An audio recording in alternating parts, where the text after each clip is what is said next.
Alright, a few days ago I just recently purchased a new Rubik's Cube. Probably about 7 years ago. I bought just a regular, the regular Rubik's Cube you can get anywhere for 14, 13 bucks, and got it for Christmas and decided to solve the Rubik's Cube for the first time. So went online and actually found out how to try to make it a little quicker, because it's pretty stiff when you first get it. So it taught you to pop off one of the edges, or the middle one, and put some Vaseline or put something else in there to help make it a little more smoother, a little bit more easier to turn, everything like that.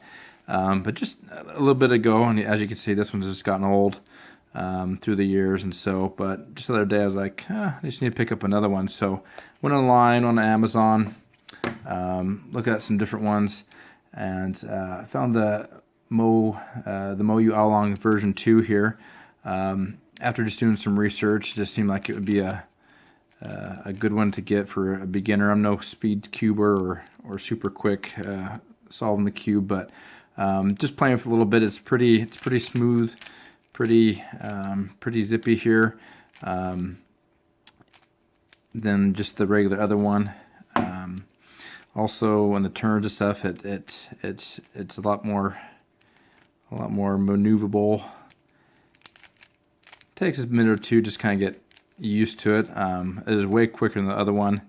The turns and everything are just really quick, really smooth. Yeah, so once again, I got off Amazon. There are some more expensive ones that you can get, 20, 30, 40 bucks or so. This was about 13, 14 bucks on Amazon. So if you're looking for a good, just beginner cube, just kind of step up from just your regular Rubik's Cube that you can get, this would be a great upgrade to enhance your cubing skills. So once again, this is the MoYo AoLong version 2 cube that you can get off Amazon, and it's a good choice.